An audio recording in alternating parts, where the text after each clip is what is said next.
ॐ सदाशिवसमारम्भां शङ्कराचार्यमध्यमाम् अस्मदाचार्यपर्यन्तां वन्दे गुरुपरम्पराम्.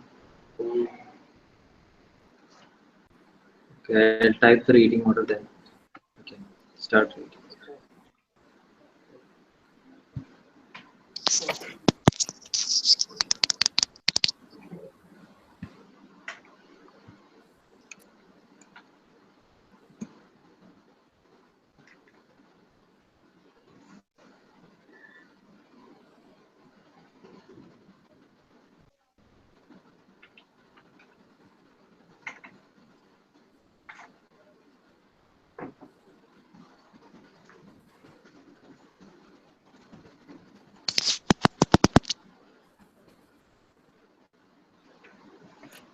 Okay.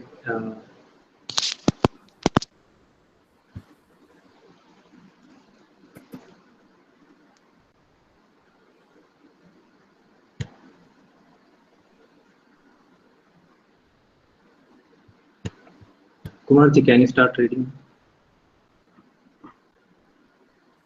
One second. From qualifications. It's Hari Om. Hari Om. It is good to have abilities and to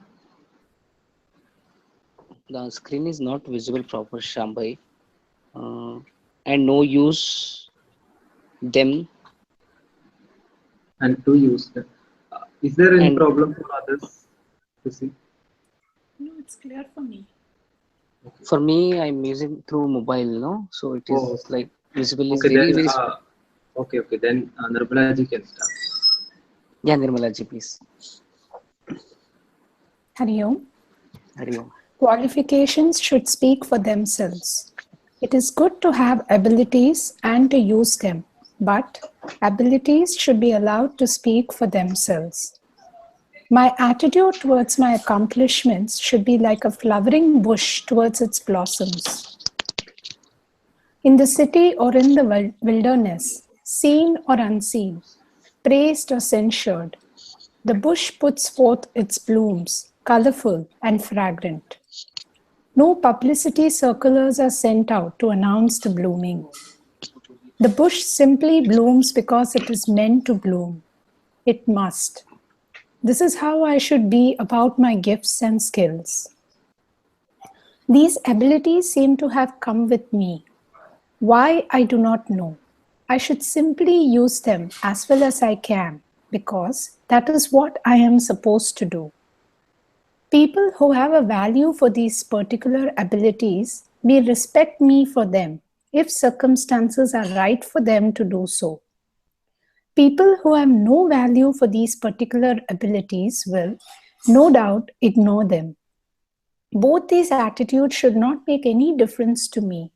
I should let my actions command respect from those who are able and willing to extend it, but I cannot afford to demand respect.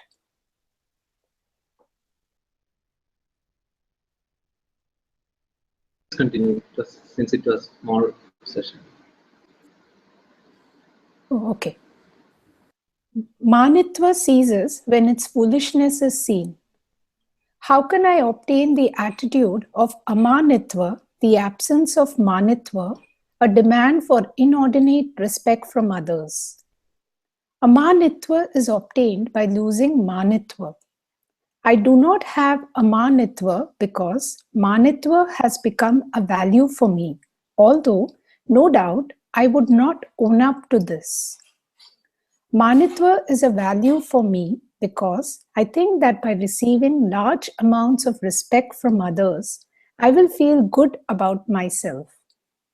Manitva will cease to be a value for me when I clearly see for myself that the basis is false and moreover that it does not work. We have already seen some of the reasons for why a demand for respect does not work. Not everyone will have a value for my particular qualifications. If one has a value for my qualifications, One need not show respect to me because of one's own ego needs. One will show respect according to his or her convenience, mood, and whim. It is often not easy to decode another person's attitude from his or her manner. If I am obsessed with the amount of respect I receive from another, I can waste a lot of time trying to analyze the other person's words and gestures and still not know his or her real attitude towards me. A curt manner may conceal a real value for the other person's qualifications. A rejecting manner may mask a real attitude of respect, which is clouded by jealousy or competitiveness. Further, I waste a lot of my time because of my concern with the respectful attitudes of others. Besides, there are so many factors that affect people's attitudes, factors that have no bearing on the true value of my qualifications.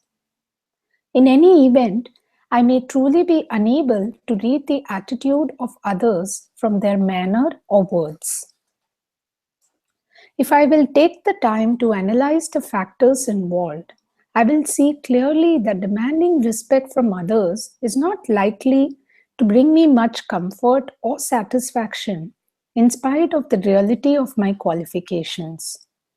In addition to this insight, a further understanding of the absurdity of demanding respect from others will come if I examine the basis of the qualifications for which I want respect.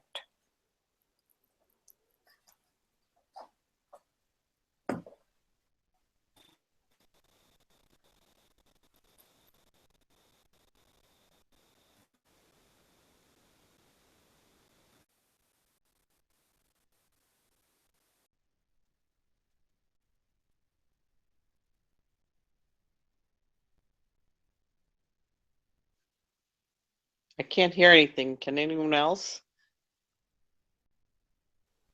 Yeah, even I can't hear. Sorry, I sorry, think I it's was the next muted. person. Oh, yeah. Sorry, I was muted. Um, I think we can move on to the next session because after that we could explain the absurdity.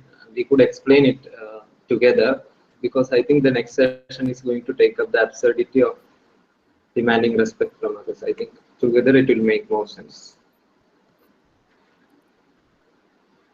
So next is next.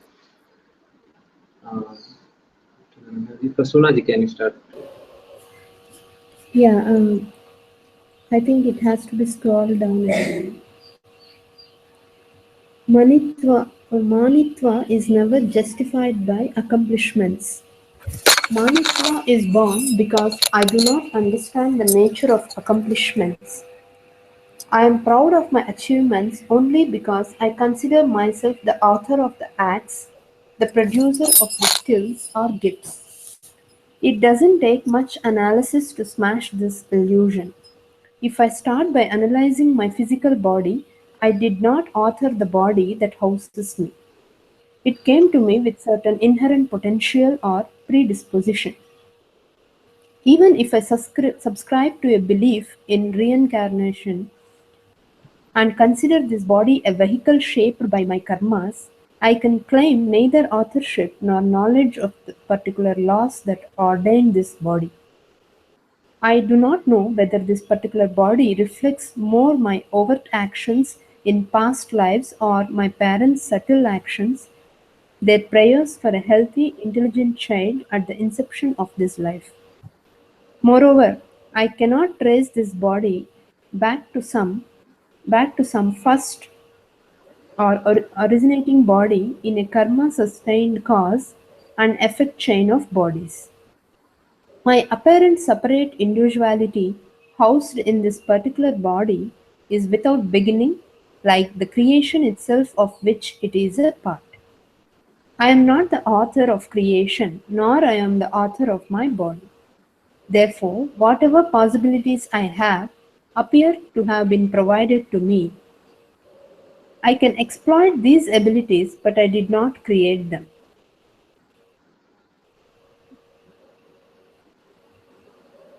Even in the exploitation of my skills, Sheer ability often is not the determinant of success or failure. When I look at any achievement, I find that it is there because of certain opportunities I had, as well as because of my personal effort. I cannot claim to have created or commanded the opportunities. They were given to me. I happened to find myself in the right circumstances, and so I could grow and learn what I need to learn. I met with the right person, happened to read the right book, I enjoyed the right company, someone came forward with the right guidance at the right time. There are so many factors behind an achievement. I cannot really say I created any of them. When I look at the facts, I must see that any achievement that I claim as mine is not due to my will or skill alone, but it is due to certain things and opportunities that were provided to me. When I see the nature of accomplishment for what it is, there is no place for manitva.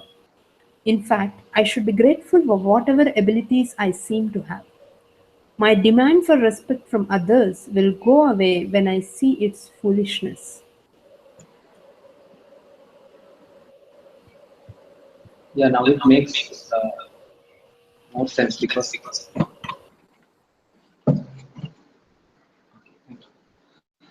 yeah, now it makes more sense because in the first part, Swamiji examined why expecting by Manitva, which is expecting respect from others, is foolish or is silly.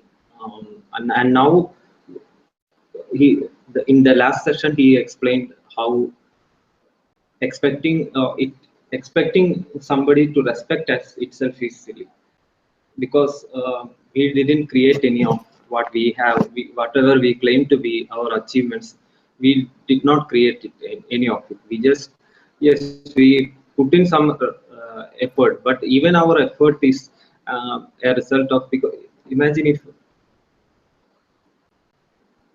like anything, like I wrote the exam and got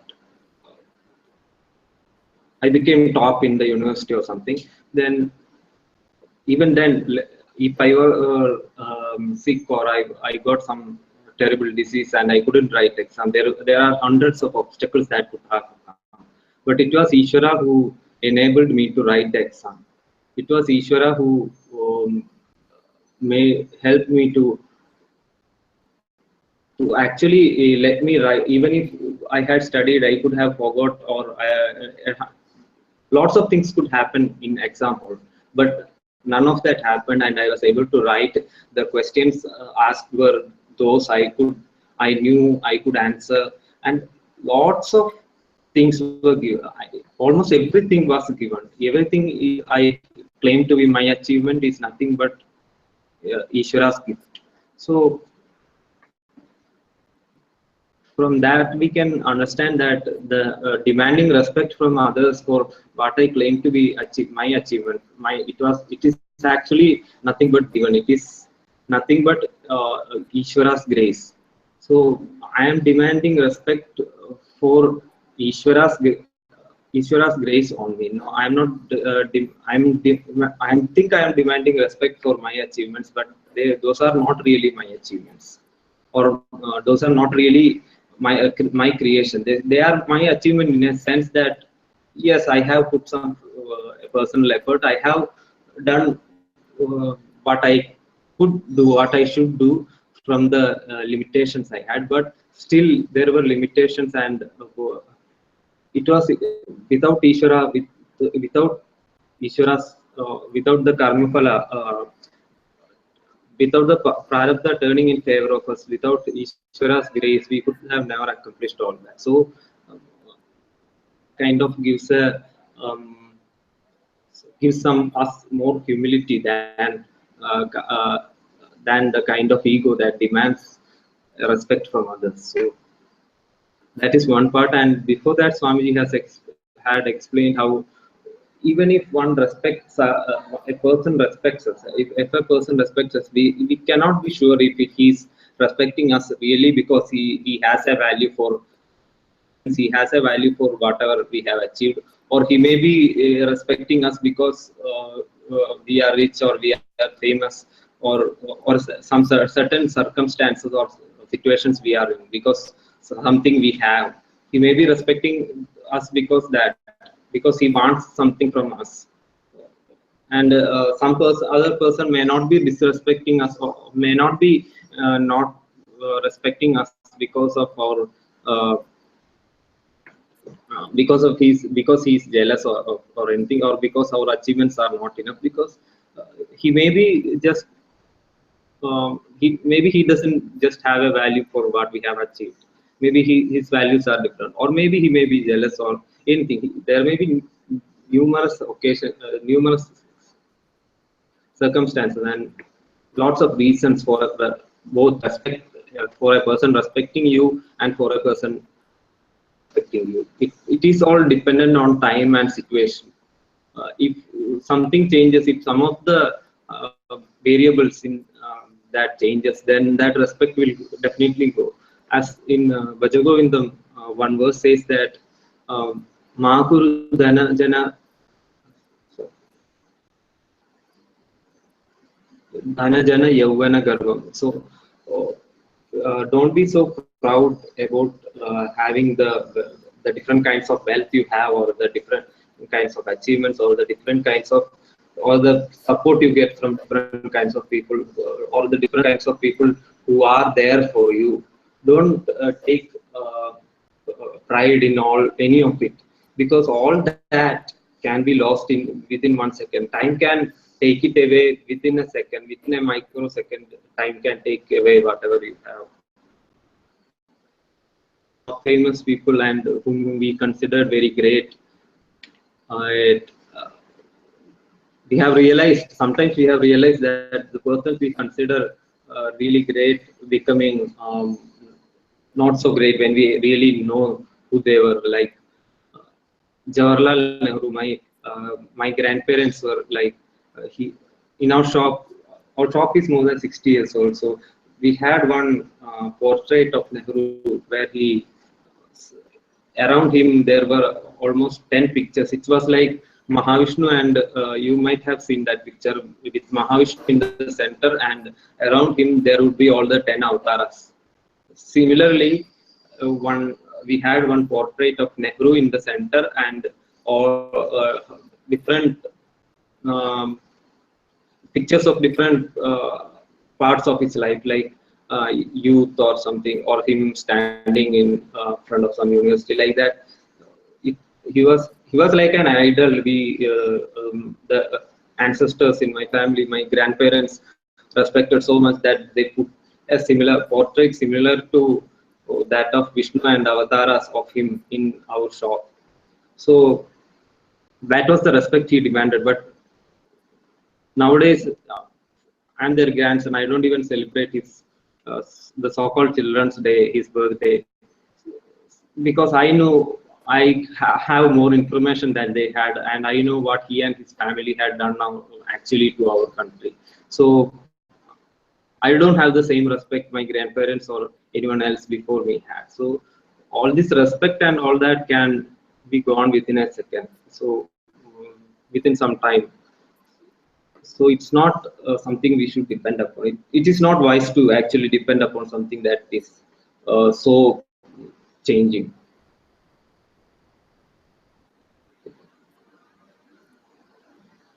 Is there anything to share, or if anyone has to share anything, please do. It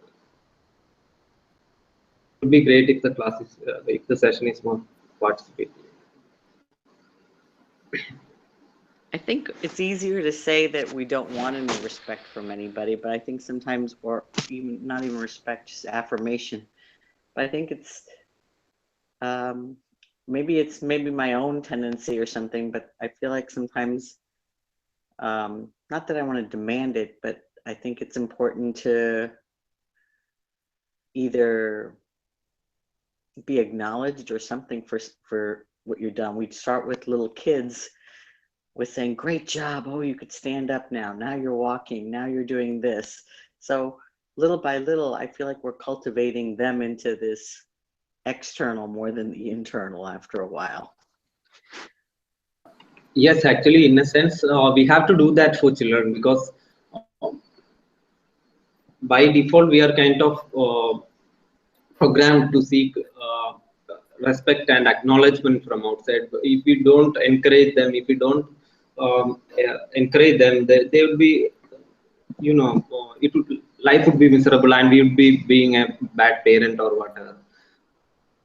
But I am speaking from the point of adults, and we definitely we should respect others. We should respect like a person's position uh, or a person, like we should respect our acharyas. We should respect great people who have done great seva for or our community or our nation or the world or anything. We should respect all that, but at the same time, we as a yes, we all as you said, we all have the tendency to seek respect and seek acknowledgement from others.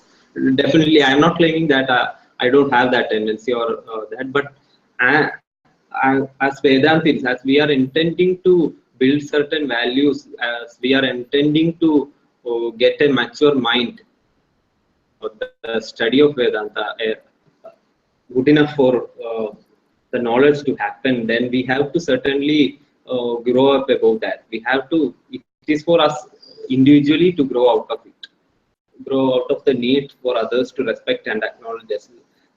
It is not like that within 1 second you become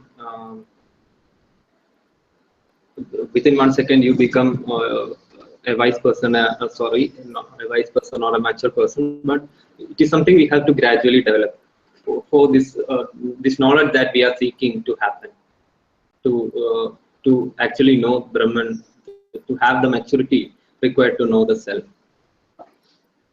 Nirmala ji, is there a book or talk of on Bhajagodinam by Swamiji?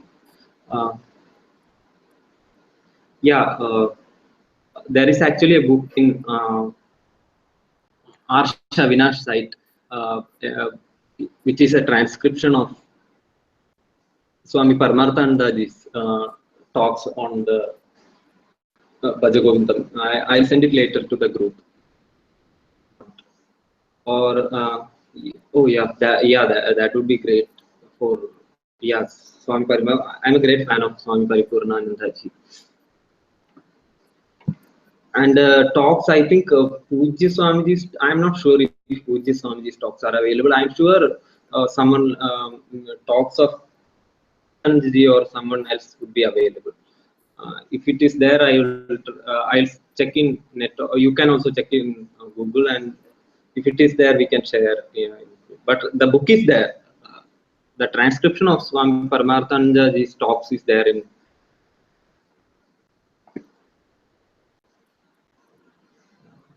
So, is there anything to share or any comments of? Okay, I think we can move on then. Next would be Sunaji just read. Solving. Oh, can you scroll a little down? Yeah, Yes. yeah. How can I help myself see the foolishness of Manitra? If I assume the position of a dispassionate analyst ready to spot and analyze Manitra, every time it pops up, it will soon disappear from my mind. The moment it appears, I recognize it for what it is and examine it carefully until I understand its foolishness in the particular circumstance. With practice, Manitra will close its value for me. When I see its foolishness, that it no longer serves any purpose, it should drop off.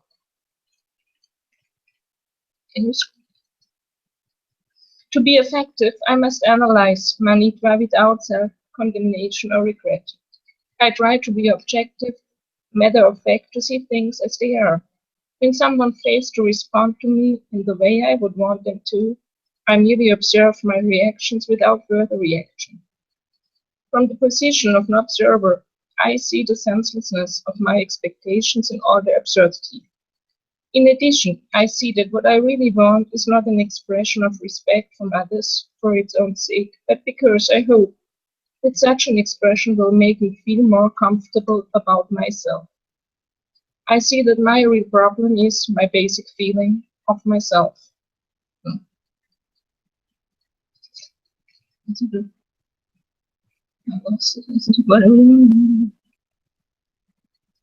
In addition, I see that what I really want is not an expression of respect from others for its own sake, but because I hope that such an expression will make me feel more comfortable about myself.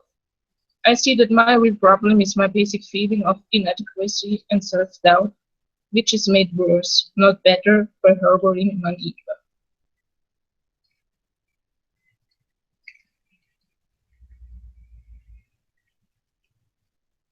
It was a small section, but yet it was quite very important.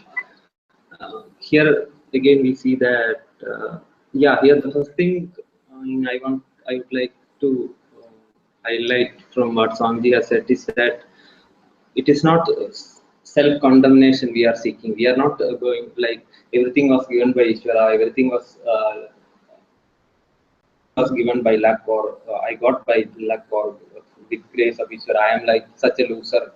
I could not create anything of my own. That is not what we want, but us to think.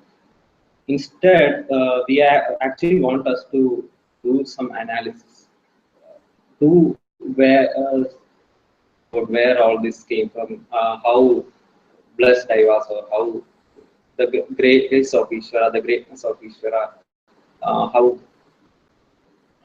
how really blessed I was, how I was in the right situation, how the karma phala really worked in my favor. All that we have to really analyze, and then rather than self-condemnation, something that would grow in us would be an understanding that um, something I created, it's not something I have to be crazy or be obsessed about. That my achievements, I am a doctor, or I am this, or I am that. It's not something that I have to be very crazy about or obsessed about. So that we will understand. That's the first part, and that we don't. This does not turn into a self-condemnation. That would be even that would create opposite effect actually. And the and absurdity. And in any text, if you take Puji Swamiji, see any problem we face, he would trace it back to the basic problem, basic human problem, and it does it very rightly. And we can see that he will make us realize that the basic human problem, that is the lack of self-acceptance, the accept oneself, the feeling of inadequacy, the feeling of the insecurities we face are the base. Those are that basic human problem is what which manifests as all these different problems in our life. So he basically traces all this back to this basic human problem. That is very important, and that's the best way to really solve it. And that what we are seeking is not for somebody's acceptance. I am not seeking a person access acceptance. I think that I feel I am inadequate, but I can't have a great respect for, or I think X or Y accepting me would change that. That would create a feeling of more adequateness or in me. So I think I can be more perfect, or more complete, or more acceptable when others accept me. That is how. That's why I am seeking others' acceptance. It's not for the sake of that person's acceptance.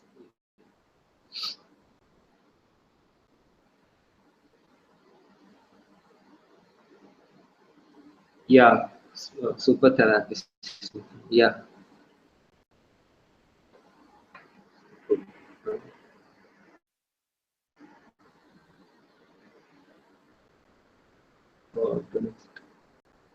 Maybe Anjuji can continue. the next. Sure, I'd like to. Manitva is Mithya. Okay. Hari Om, everyone. Manitva is mithya, mithya, mithya is mithya. There are many times that are apparent. Hold on, let me start again. There are many things that are apparent, mithya. In fact, all perceivable things are mithya. Mithya is that which enjoys a dependent rather than an absolute reality. This dependent reality, called mithya, which characterizes creation, usually is translated into English by the word apparent, by which it is meant to indicate that the reality is not absolute, but is subject to negation. All objectified in the creation are mithya. They begin and end, and they can be resolved in even finer progressive resolutions into constituents. However, although subject to negation, apparent things still enjoy a certain level of reality. Manitva, the ego, on the other hand, which manifests as pride, does not enjoy even an apparent reality. Manitva is mithya. Mithya is mithya. When I see this, pride itself is mithya. Manitva loses its meaning. When manitva goes away, what remains is amanitva. Amanitva. Amanitva is not developed. Manitva is eliminated. Amanitva. It is Amanitva. Amanitva. Amanitva is very natural. When I enjoy amanitva, I become a simple person. A simple person is one who does not have any complexities. Manitva goes when its foolishness is seen. It is not a practical advice to be told to give up pride or ego. Irrational as it may be, a proud ego is very common, particularly in a society where individualism has come to be so highly prized. Pride is a problem. Emphasis on individualism makes a person prouder and more subject to the hurts that go with pride. However, in the light of knowledge, pride, manitva, appears silly, and I will be able to keep the ego to the level necessary to conduct my affairs. I then enjoy amanitva, quality of to the discovery of the self.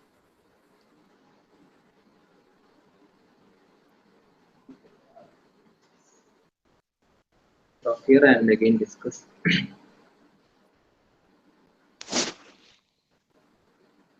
Yeah.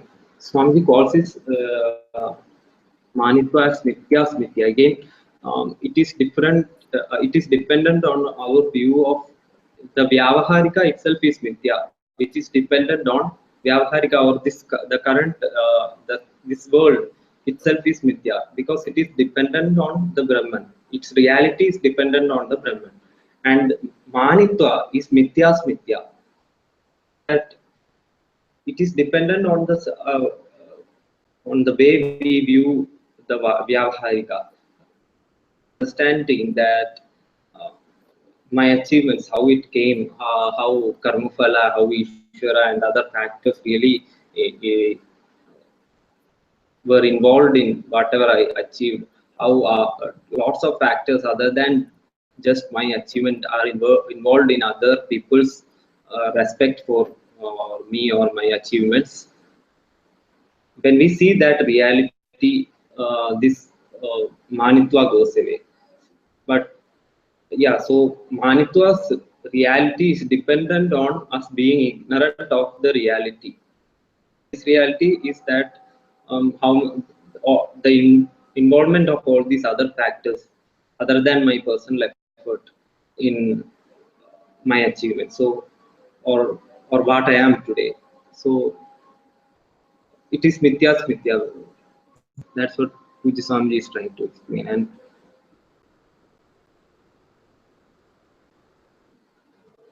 And this giving up ego is very popular in the Neo-Vedantic circles. That is actually not possible. If I give up my ego totally, say cannot say I anymore. It's I, and so I cannot transact in this world because I cannot ask for food because everything is Brahman and Brahman does not need any food. I cannot go and say if a thief comes to steal something that is mine, I cannot say that oh it is mine. Everything is Brahman. Thief is Brahman. I am Brahman. Thief can have that Brahman. To be totally stupid. The idea of giving up ego is totally stupid. But not giving up Manitva is not impractical. That would be resulting in the what we saw earlier, the self-condemnation. That everything is given. I am such a loser, and all that. That's kind of self-condemnation is what results when we try to get rid of this or suppress it. On the other hand, what Vedanta and the Shastra says to understand the reality, analyze the reality, and understanding itself will remove Manitva and help us to have a transactional ego that will help us to transact in this world without having this extreme pride in ourselves and our achievements. And my emphasis on individualism makes a person proud. Yeah, individualism basically stresses on one person. Everything is about me. This is more common in the Western society now. This has become more and more important in our Indian society as well. You can see how everything is about my rights, my right to education, my right to that, my right to this, my right to live. I don't care about the other person's rights or anything. What I care most about is, yeah, one person may care about other person's rights, but it depends on how much emphasis I give to my rights. Supreme. In an individualistic society, for every person, his or her rights are supreme. So that person sees the entire world based on this, his rights and individual, based on him. Like the entire world circulates him, like revolves around him. View that individualism gives us, and that individualism generally naturally will be producing more Manitva, because I'll be always, oh, is that person respecting me, is that person respecting my rights, is that person respecting my achievements. That kind of attitude will be the attitude of a person highly influenced by the individualistic society. So yeah, so and so it is very important now, more important than ever, to examine this, the reality, analyze it, and understand the facts.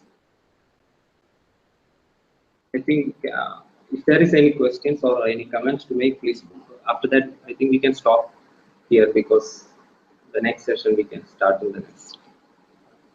We also have Upadesh Saran classes starting on 8 o'clock. Comments or questions or anything, please do share.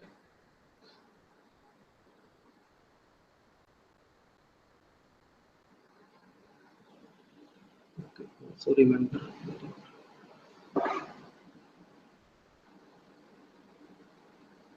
the solution is outside the problem. The problem is the solution.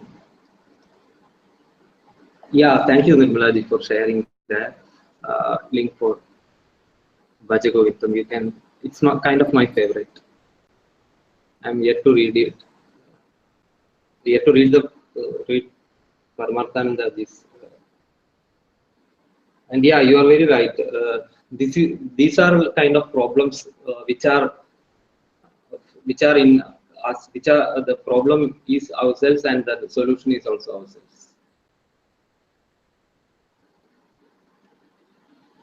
So we have to understand it, and it, and we have to know the truth that how Manitwa and all, how foolish or silly is Manitwa. I'm not saying this like a teacher or like anything like that. As a person without Manitwa and all, certainly I have. I'm just like you.